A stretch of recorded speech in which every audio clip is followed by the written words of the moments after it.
organizar el evento que llama Día de San Jorge. Día de San Jorge es el día que nos está conmemorar y celebrar el patrono de Scouting.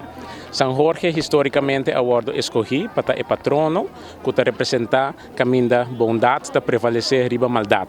Es aquí algo que nos está inculcado de los jóvenes, caminda nos está siempre de hasibon obra para justicia, para igualdad, para todo lo que está bom da comunidade, da vida social, na casa, na escola, assim aí para não portar bom cidadão para nosso país Aruba. Que horas é que começa e onde turbo se passa? Well, a tarde nós começamos desde 4:30 em Carnival Village. Nós temos nossa cerimônia protocolar. Depois nós subimos para 5:45.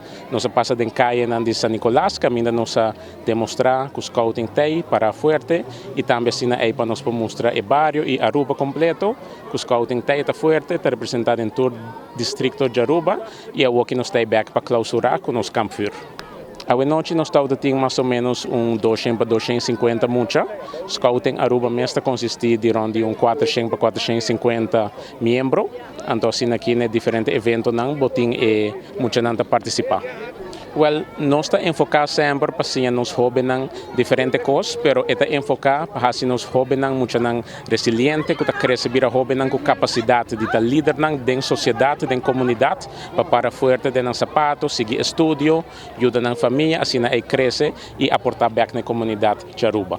Well, essa aqui é a primeira atividade nacional de Scouting Aruba para o ano aqui e seguro lo tem diferente outro no resto do ano. Seguro, primeiramente nós queremos agradecer nos maiores nos líderes de grupo que querem um evento de Scouting Aruba para trazer-nos muito na San Nicolás aqui, nós temos grupo de San Nicolás, Teco Norte presente e também nós queremos agradecer o manejador de Carnival Village para que nos usa a bonita facilidade aqui e também Corpus Polícia Aruba para nos por estar guiar bom ribacaia. Seguro, nós está encorajando maior Scouting está abrir para tomar muito desde 5 anos até 18 anos dentro do distrito para contato nos Aruba@msn.com.